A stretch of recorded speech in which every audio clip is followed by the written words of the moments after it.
Hello, everyone, and welcome to the BII webinar regarding our new programs for Venture Lab and Creation House. So we have over 70 participants here. I would like to welcome you all for joining to hear more about our calls. The agenda for today is we'll talk more about our calls, and there'll be a question and answer session at the end.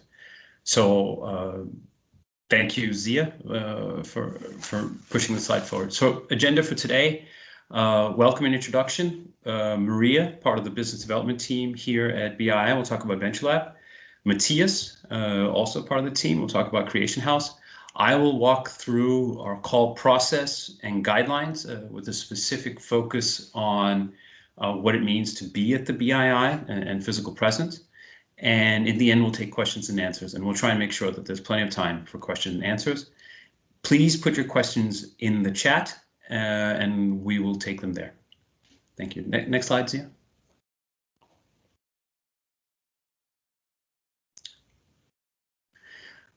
So for those of you who don't know, the Bioinnovation Institute is a commercial charitable foundation funded by the Novo Nordisk Foundation. So last year, we were actually formally a part of the Novo Nordisk Foundation, but we spun out late last year, and we were spun out with a large grant from the foundation of up to 470 million euros. And the purpose of that grant is to allow the BII to take science from all over the world, incubate it at the BII, and create great companies and products that can take their products to market for the benefits of people and society. Next slide, please.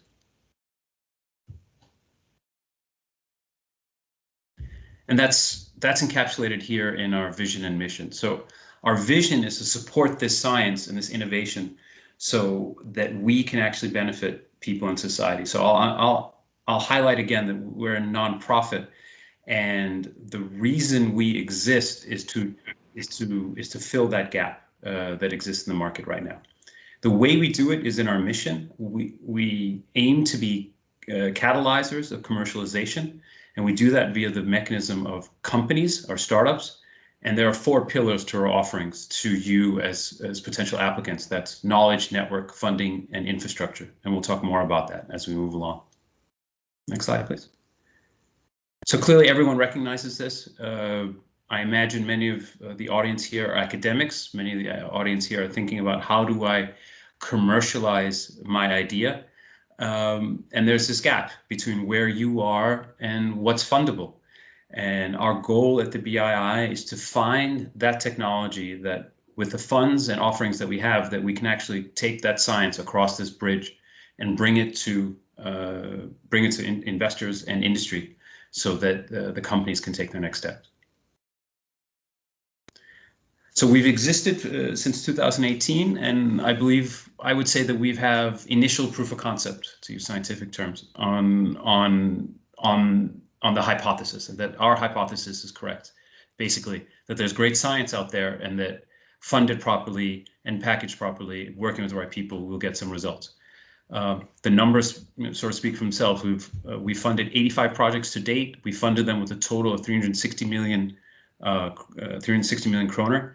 Most importantly, these companies have raised 275 million kroner of additional funding. That's both a combination of grants, but also equity financing from established professional investors. And that for us is the surrogate market of success. We fund our companies in convertible loans. So we've done 23 of these to date. And a conversion of a loan means that an event has happened and that we've converted that loan into equity. We're partial owners of the company, but more importantly, someone else has put money in the company, is now also an owner.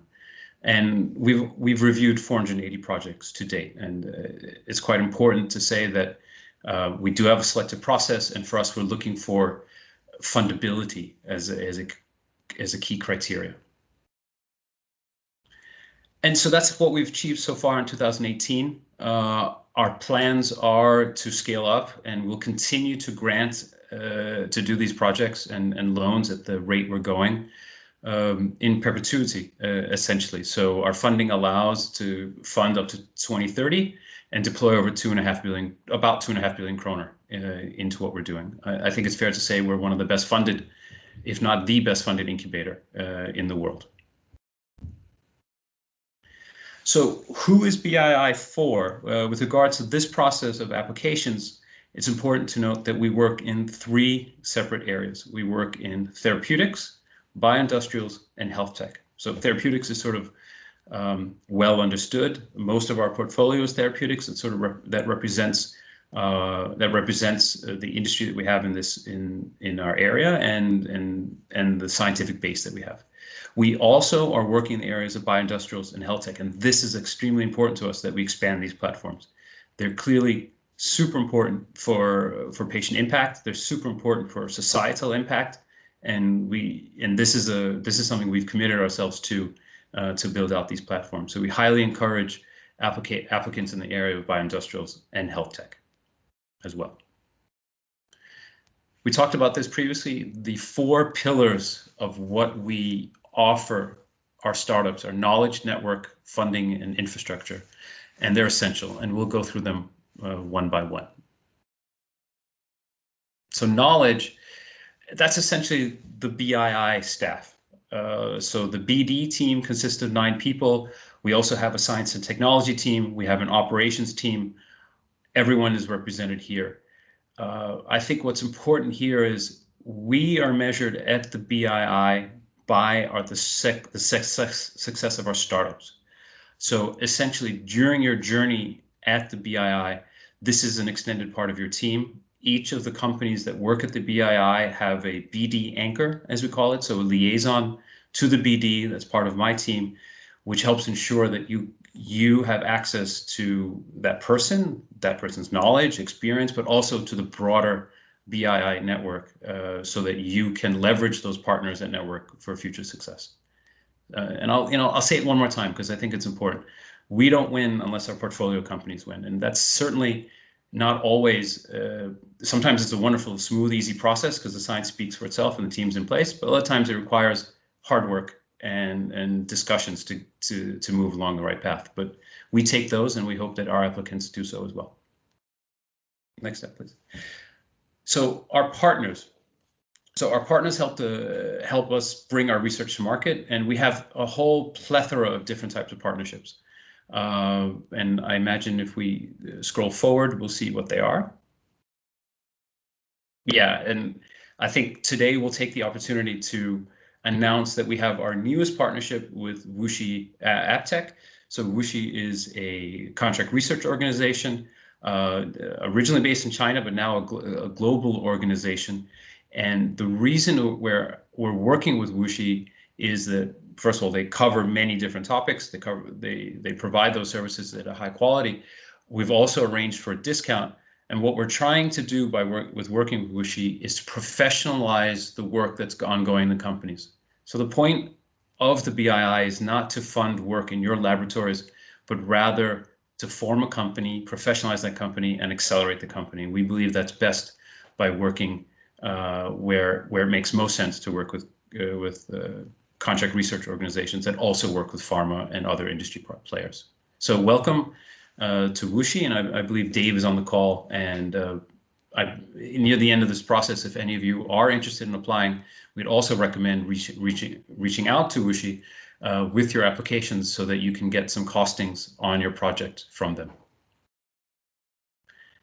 So in addition to that partnership we're announcing today, we have a series of other partnerships.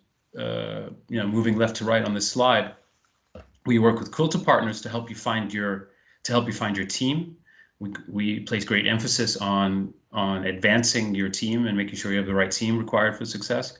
We work with PwC to set up your accounting systems. We work with Back Bay Life Science Advisors in the US to give subsidized market assessment. We work with Loon & Co., which works on investor relations.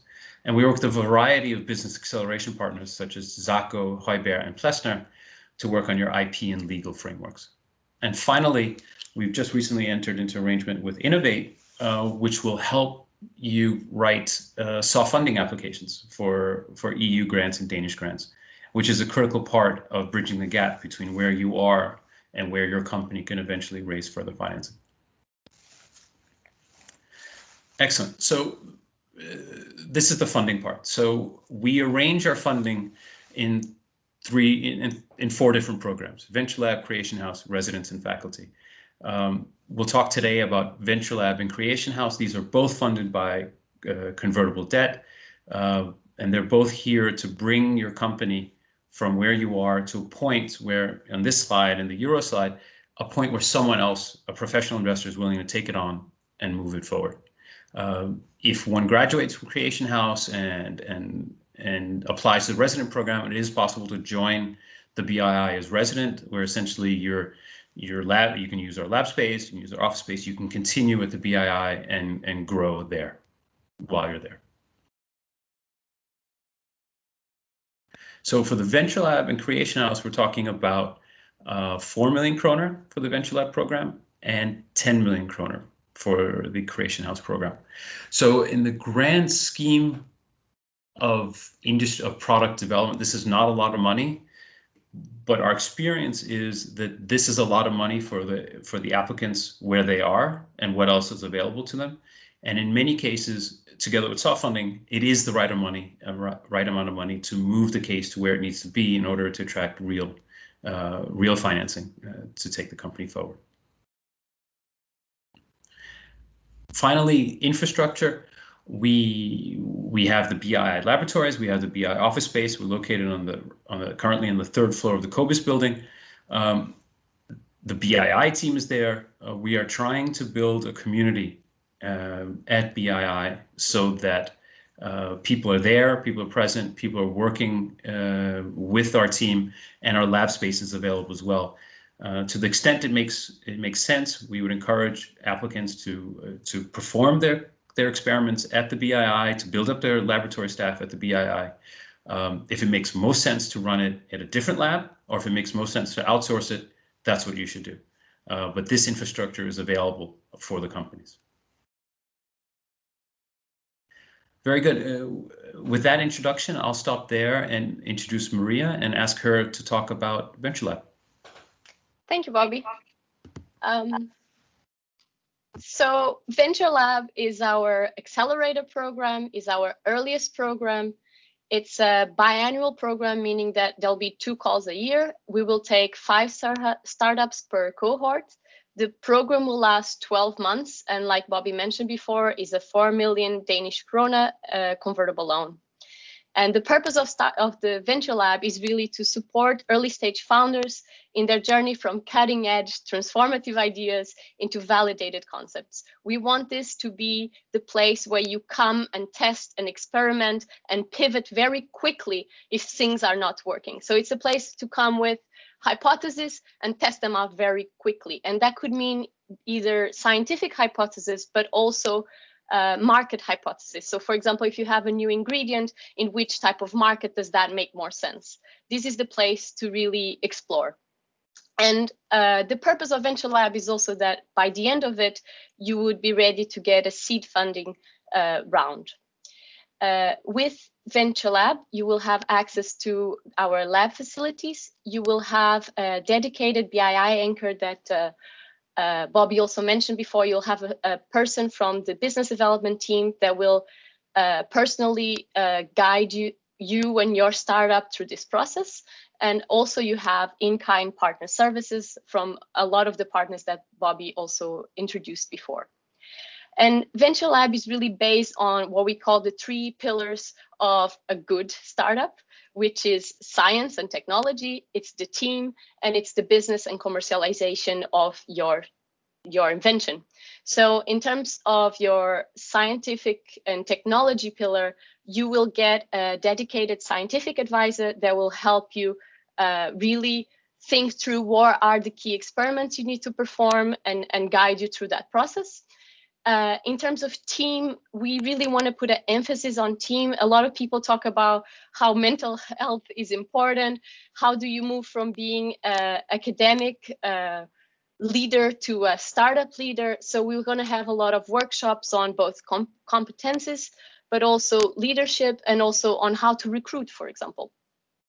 And in terms of business, you will have, like I mentioned before, a dedicated BII anchor, but also we're going to have, it's an accelerator program, so we're going to have these crunch weeks where 1 week of every month, you're going to focus on a different topic that will help you accelerate your business. And that could be pitch training, visual identity, market, competitors, fundraising, strategy. It'll be a lot of different things. How do I move to the next slide?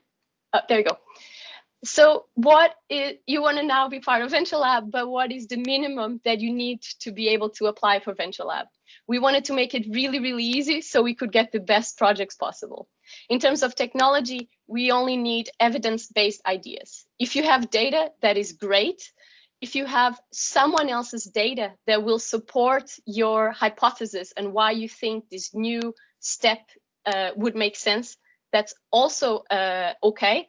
So the important thing here is that it needs to be scientifically based ideas, but you don't have to have a lot of data there. In terms of team, the only requirement we have is of the founding team. And in terms of business and commercial, what we would request of you is that you have a very clear understanding of what is your value proposition. And basically by that, I mean, what is it that makes your idea special? What does it differentiate it from everything else that's out there in the world? And a little bit more on the science track, like I mentioned before, you will get a scientific advisor. That is someone we have identified with scientific experience in the key area of your startup. So not just someone that is someone from R&D in some other company, for example. And like I mentioned before, they will help you identify what are your crucial scientific experiments, and they'll give you ongoing support on testing and validation of these experiments. And this is someone you should meet once a month with. And it's people it could be experts that we contacted during the due diligence process of selecting your company. It could be another person from a BII company that is ahead in their development plans, but that has had a very similar experience or very similar area than that your company also has, or it can be an expert from one of our industrial partnerships. In terms of the business track, next slide, please.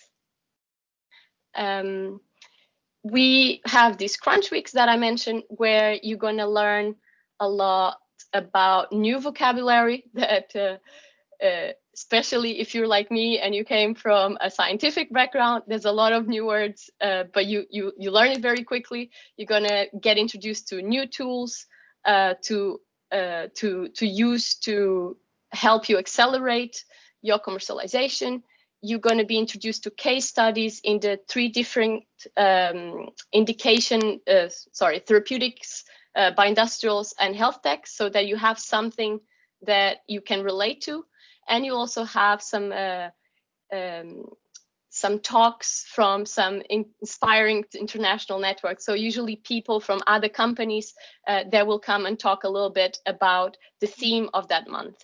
And you start all of this process with a kickoff bootcamp, where we align on the goals for what you want to achieve at the end, and where you meet all the other companies and the other teams. And then we go through, like I mentioned, each different topic every month, and we end on a demo day where you'll present to everyone what you've achieved in the last year.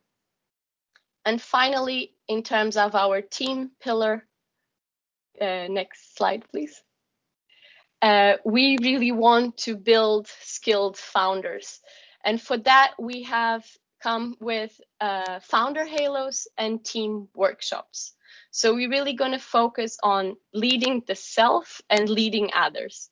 In terms of leading self, we're going to create these founder halos, which are confidential learning and support group. It sounds a little bit like Alcoholics Anonymous, but it's not. But it's something, it's like a safe space that will enable you to transform from a scientist to a startup founder, is where you can discuss how the stresses of having a startup, how do you manage your energy levels, how do you deal with negative emotions, how do you keep focus and motivation.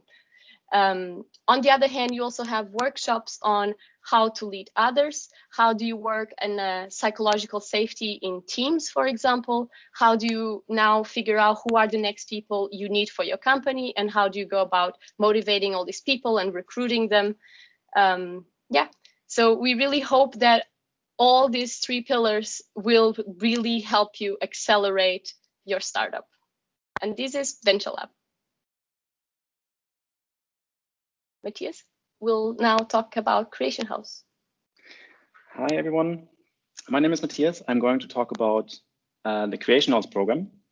And as mentioned before, it's an 18-month program. You get 10 million Danish kroner in form of a convertible loan. And we run the call twice a year. And we take 5 startups per call. The purpose of Creation House is really to support founders in their journey to successful Series A fundraising. And similar to Venture Lab, you have access to lab facilities if you need them. You work with a dedicated BII anchor. For example, in the beginning, you would create a development plan for the time in Creation House. And the BII anchor is really sort of a sparring partner for your company. You also have access to in-kind partner services. So next we look at the entry-level criteria for Creation House. And the maturity level that you need to have for Creation House is basically the maturity level that you have at the end of Venture Lab. So if you go to the Venture Lab program, you should also be able to apply for Creation House afterwards. But of course, you can also apply directly for Creation House if you already are at that maturity level. And I will quickly go through the different points here. So at the technology pillar for therapeutics, we would expect that companies already have cellular proof of concept for their compound. For bioindustrials, companies need to have a high producing strain that is scale up ready. And for health tech, we think that companies need to have a minimal viable product with proof of concept. At the team side, founders should have a clear plan for the staffing of the Creation House of their company. For example, they need to have a candidate profile of an industry experienced chairperson. So someone who's really experienced, who can help mature the company, and someone who has a proven track record of successful Series A financings. If you're in need of a project manager, you should also have a candidate profile for such a position. On the commercial side, companies need to have validated their value proposition. For example, by going out to the industry and innovation ecosystem, commercial partner, or VC. So in the Creation House program, you will continue to work on these 3 pillars: technology, team, and commercial. So that's very similar to Venture Lab. But in addition, there's a very strong focus in the Creation House program to prepare you for discussions with investors and also create opportunities for you to meet investors. And here you can see a couple of the elements in the Creation House program. For example, in the beginning, we have the VC Bootcamp. That's an offsite event of approximately 2 days. Here, we will talk about what investors actually want to see from companies. We will talk about what's the perfect pitch, what kind of pitch deck do you have to deliver, what should the team look like, what are typical questions that investors ask. And we will also invite investors to hear firsthand their view on these questions. We will also talk about what is a good looking term sheet, for example, what is a fair valuation of a company, what is an ideal syndicate of investors for a company, so that you feel comfortable with these topics and can also discuss them with investors. Next, we have workshops. In addition to this, these are monthly workshops that we organize. We will touch upon a couple of topics that we also discuss in the VC Bootcamp, but we go into more details here. In addition, we have more topics lined up. For example, we'll talk about soft funding, what is the good board practice, regulatory strategies. So we have several topics lined up, but we also have available time slots. So if there's a certain need that we see or where companies want to know more about a certain area, we can also organize these workshops for you. Then we have a topic around the governance of the companies. As I mentioned in the beginning, the BII anchor works very closely with the company and the CEO in the beginning. Over the time, we want to bring in a chairperson who is experienced, can help the company develop. The reason for this is that we want the company to become more and more independent from the BII anchor. Additionally, we're looking for a chairperson who's really experienced and has a proven track record of successful Series A fundraising, so that the company can really benefit from its expertise and also has access to an extended investor network. We will form an initial board that consists of the chairperson, the BII anchor, founder, and potentially co-founders, just to have this typical structure of a board already in place. So the CEO has regular meetings with this initial board and that we have good discussions. And finally, we want to create opportunities for the companies to meet investors. So we are organizing regular VC network pitches where we invite creation house companies to pitch. Here we can test your pitch, your new deck, your storytelling, and get valuable feedback from the investors. We're organizing these on a monthly basis. And of course, we hope that in one of the sessions that you will find your investor. So in summary, in Creation House, in the program, you work on these 3 pillars, technology, team, and business. And then we prepare you with tools, the right mindset, and also that you develop the confidence to go out, talk to investors, and be successful in your fundraising. Okay, then it's Bobby again. Okay, thanks so much. And watch this, I'm going to take control of the presentation. You need to approve, Matthias. Okay. Yeah, I did. Excellent, very good. I'll add a little bit of context to what Matthias said around Creation House and eligibility. When we say candidate profile, it does not mean you need to have a person identified and agreed. What we mean is you've given some thought to the type of person that you would like, so that we, during Creation House, can help you find that person and talk to you about the spec of the people you'd like to add. Also on the board, just to be clear, we have CEO separate from founder. In Creation House, the founders can be CEOs. That's actually quite normal in Creation House. Very good. BII calls. The way it works, we have an open call. It's open right now. It closes sometime, I believe, in February, at which point the BD team will do a pre-screen and select shortlisted candidates, initial shortlist. Those candidates that have not been shortlisted at that time will receive notice from the BII that you're no longer part of the process. We'll try and give you feedback at that time, but it is not part of our default state to give feedback to those that are not shortlisted. Those that are shortlisted move forward into our diligence program, where the BII team, especially Maria and Matthias, coordinate diligence. They will speak to KOLs.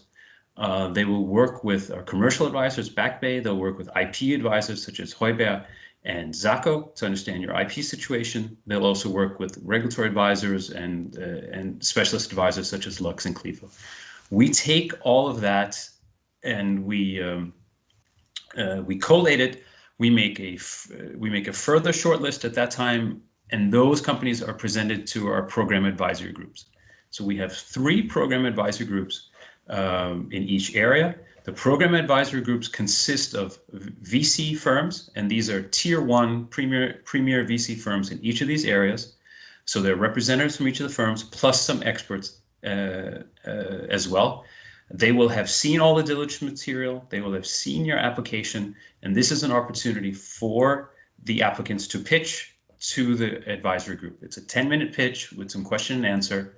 The advisory group advises the BII and the BD team as to what they believe are the best deals for us. We take that on board, and the BII submits to our board for approval. So clear points here. If one is shortlisted, when you're going to the advisory group, you'll be assigned an anchor. Your anchor is actually working with you at that time to put your best foot forward in front of the advisory group. I would say just being a shortlisted company is a valuable step in your journey, because you will get an audience and an opportunity to present to these 5 VC companies in each of your industries. So I highly recommend you apply, if only to get to that audience and to learn the diligence, learn about your company via our diligence.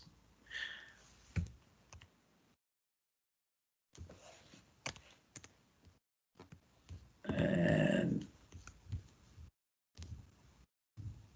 super. So here's some guidelines for the applicants based on 4 parameters.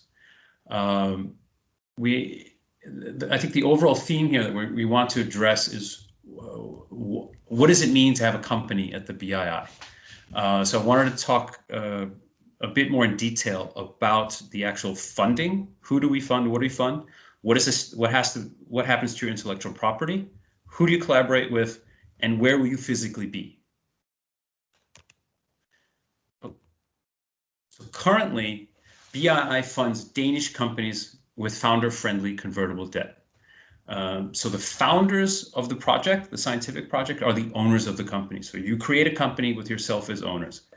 At this time, the BII cannot fund companies that have had professional investment. And that is just a restriction we have from the source of our current funding. You do not need to have a company when you apply. You can form the company after the BII has informed you that we have a mandate to provide a loan. What you do need to have is an idea of who's going to be the owners of your company. So this would typically be the postdoc, the professors, everyone who's involved in the scientific formation of the idea. They become owners of the company. So the terms of our loans are convertible loan notes. So essentially, this is a loan from us to the company. The loan at its core needs to be paid back at some point. But the way in which this is founder friendly is that the interest rates are quite low. We take no security, so there's no reach through to your personal assets as a founder. What you're putting on the line is the company itself and your efforts there. The maturity is 3 years, and then there's a conversion. This is convertible debt. So if you are successful in your time at the BII, you will have an investor that wants to invest in your company. We will convert our shares, our loan, into shares at the same price that they want to convert it. The longer it takes for that conversion to happen, the greater the conversion discount will take. So this is quite technical. We can take that on a one-on-one basis. Importantly, in Venture Lab, there's an ownership cap. We will never own more than 25% of your company. And importantly, when we convert, we will convert into common shares. We will convert into the same share type that you have. Typically in this industry, venture investors or industry will take preference shares, meaning they get paid before you do and have certain rights that founders do not. We wish to stand by our founders, and we will take shares equivalent to yours. So this is quite important. Next slide. Sorry, I have the control. So intellectual property. Many of you will be coming from university. Once you form your Danish company, that Danish company licenses the background IP from the university, or if you're a spin out from a larger company, you license the background IP for the product that you wish to create from the originating company on market terms. And this will be something that the BII team looks at with regards to the terms of your license. The reason we say market terms, because if it is not market terms, you will not be successful at raising further funds. Your future investors will look at this and go, this is too expensive, I'm not interested. So we need to make sure upfront that wherever it's originating from, university or company, and that it's on market terms. You can collaborate with, the company can collaborate with whatever groups are required to get their products off the ground. This can be with the founding laboratory. So if the founding laboratory has certain assays or know-how or things that cannot be transferred, then it fully makes sense for the company to work with the founding laboratory in a collaboration. You can also work with CROs. So you could work with, of course, Wushi, for example, or any other CRO that you feel has the specialty knowledge required to advance your project. Potentially, you could also, if it's a spin out from a company, there can be agreement with the originating company to pay for FTEs that are at the company required to run the project. And finally, we can talk about physical presence. So I think what's important here, especially if any of you are non-Danish, we need to distinguish between where the company is and where the people are. So one of the requirements we have is that it is a Danish corporation. That does not mean that people need to move to Denmark. I'd like to highlight that again. We're trying to build a community at the BII, but that not necessarily isn't always the only solution. So we have a physical presence requirement for Venture Lab. It is that a founder or a manager of the company participates in the Venture Lab program. This is the crunches that we're talking about, the halos that we're talking about. And if needed, BII can serve as a source of high quality managers. So we receive CVs all the time of people who are interested in working with BII spinouts, either current ones or future ones. So there is a matchmaking task here where we can match your project with future managers of your company. Hopefully there's a good overlap in skills required and also personal chemistry. The same with Creation House. We require that management of the startup is represented at BII. So if you are a scientific founder, a PI in a foreign laboratory, that's great. Set your company up at the BII. We will find staff for your company at the BII, a trusted partner for you who becomes part of your team and helps you grow the company. And we can help you source that. And this is really important to us, that all of our applicants and founders are absolutely critical for success. But I think it's important to recognize that the founders and applicants are not sufficient for success. So this has to be a collaboration between founders and applicants and the BII to fill your team and to make this happen. I can see lots of questions coming in now. We'll take those at the end. So if you want to apply, the deadline is February 23rd. You can make sure you read the application guidelines. What we have done is we've tried to front load a lot of these questions into the guidelines. It's important to check the eligibility criteria. I'll repeat that we fund companies that are founder owned. So if there are professional investors in your cap table, we'll have to do extra diligence as to who those investors are and if they pass our eligibility criteria. And as a final thing I'll say here, we want to meet you, we want to talk to you, and we want to hear your pitch. And we'd like to hear your pitch actually even before the application deadline closes. So if you are interested in talking to the BII team, please send the information we have on the left. This is a one-page abstract or slide deck that describes what are you working on, what's your team, what's your problem. We're not being very prescriptive here, but in one page, tell us briefly what you're trying to do. Send that to pitch@bii.dk. We will take a look at it, and from those, shortlist those we'd like to invite for a one-on-one session. That'll be with a 20-minute to talk to two of our business developers to answer your questions. For example, what program to apply to, what does it mean? What kind of team should you be looking for? So on and so forth. So highly recommend that you take a look at, you send your pitch to pitch@bii.dk. And with that, I will stop the presentation and start looking at questions. So Matthias, can you stop sharing? Well, I did on my screen. Okay, good. No, we're good. We're good. Okay. Okay. So let's go through the top. Can a company be partially owned by another private company? Yes, if that private company also is part of is founder held. So I think Katrina will correct me if I'm wrong, but it has to be founder held. So, and it's okay if the founder holds their shares in a company. It cannot, however, be an investment company, a professional investment company.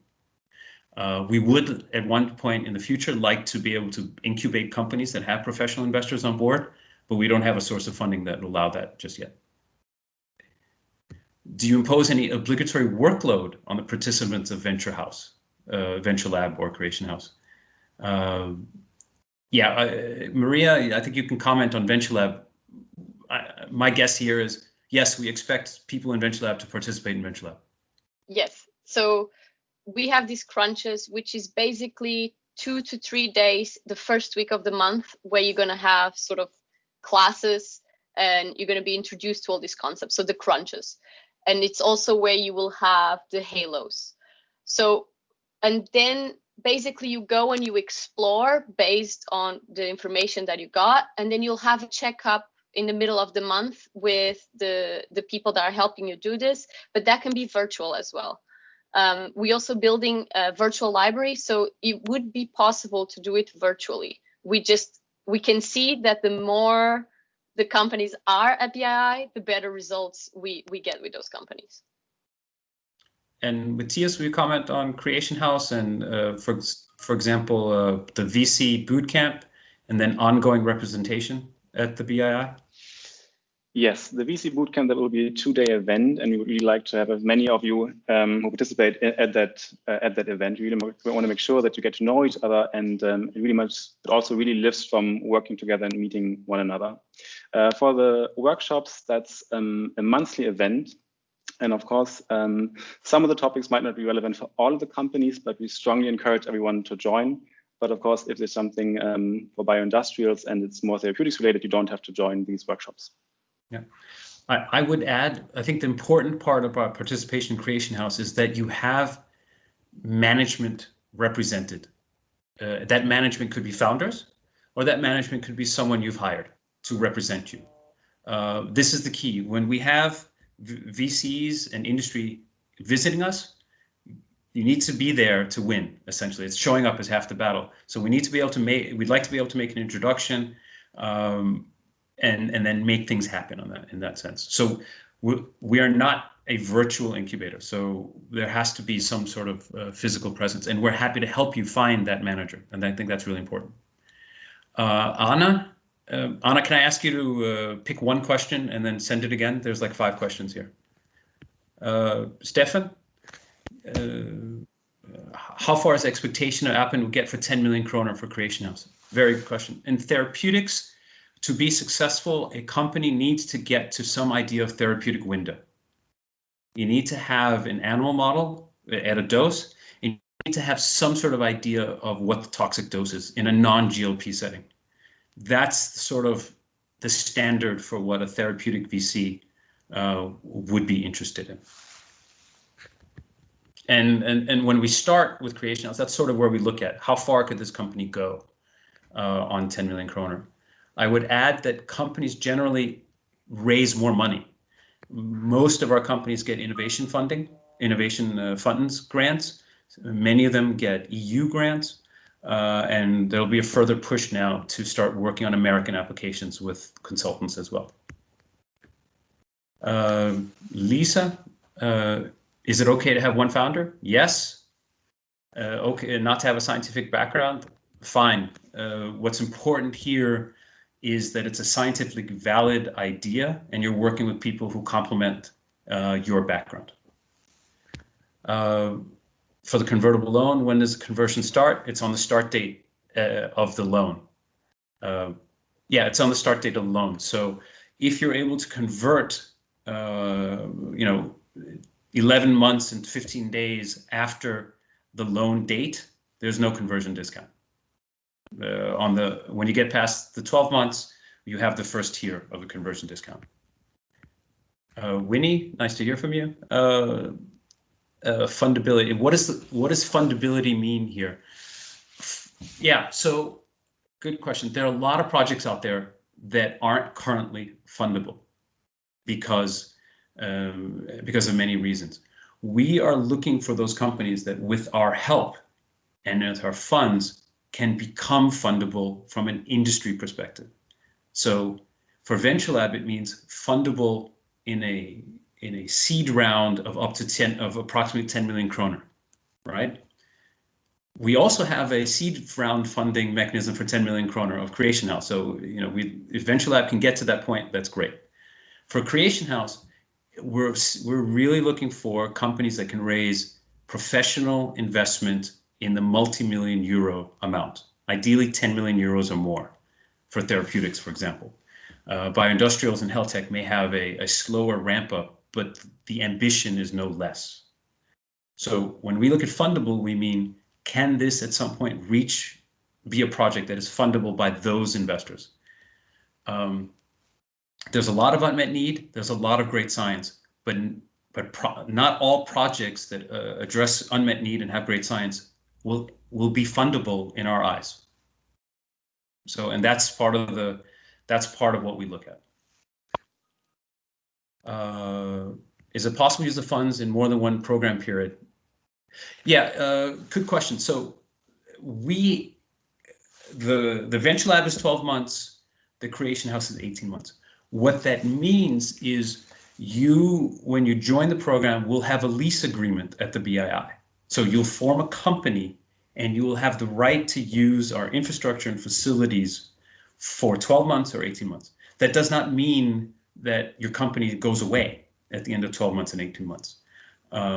Many of our companies raise further funding, soft funding, and then join us as residents while their loan still continues. So the maturity of the loan is 3 years. That's the actual, how do we put it? That's the end date that you need to keep squarely in mind. You need to be able to raise funding by the end of the 3-year period. Otherwise, you're in default of the loan.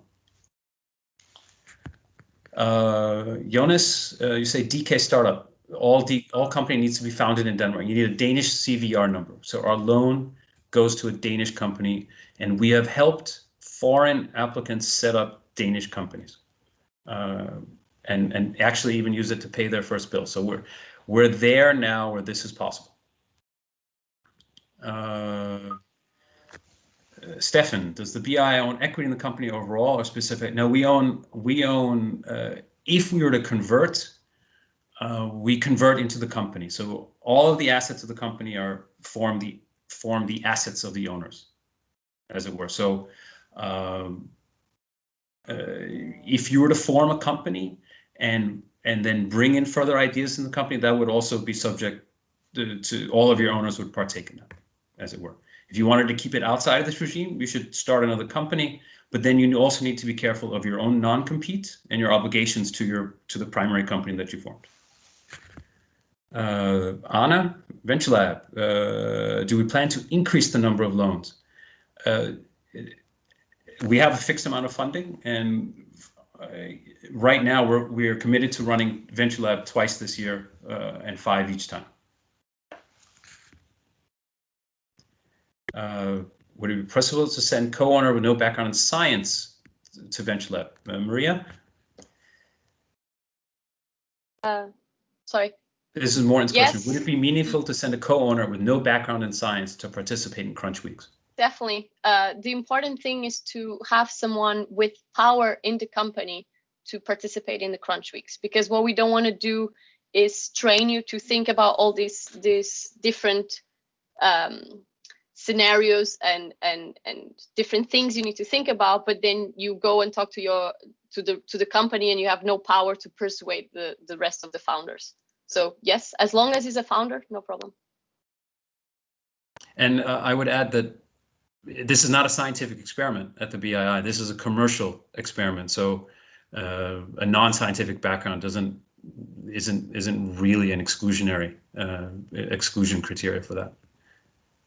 Actually, on the contrary, I think non-scientific managers can actually be sometimes better managers than scientific managers because they're not blinded by the science, as long as they work with people they trust and can help them.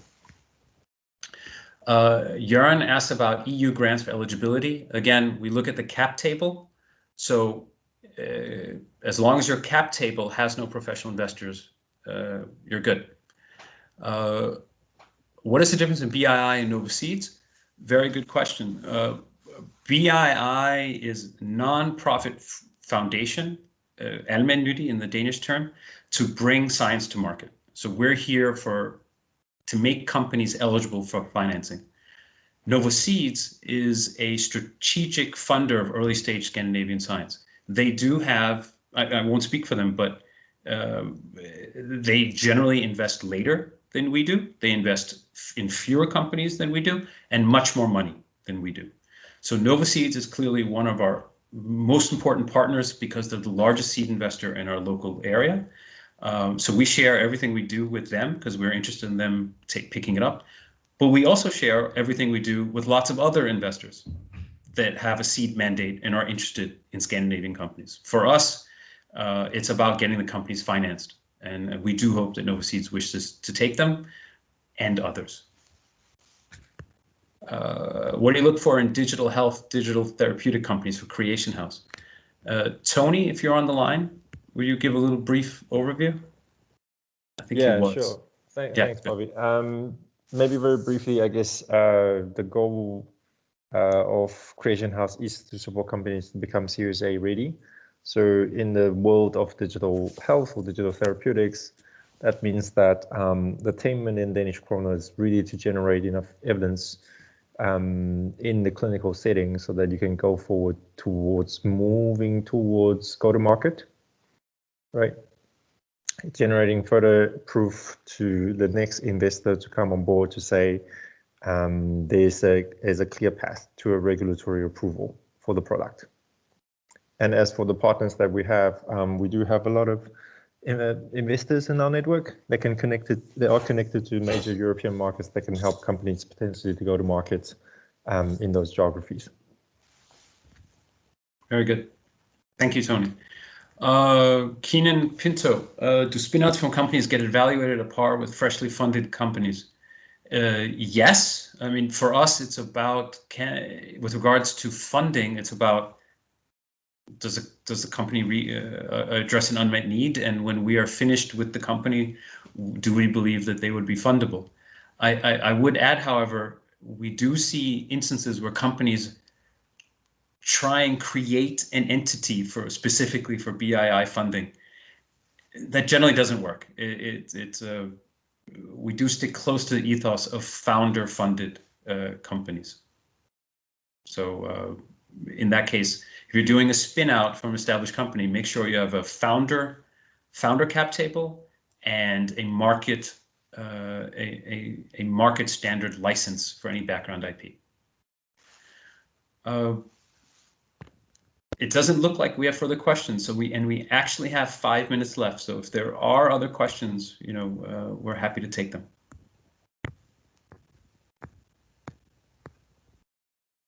Okay, very good.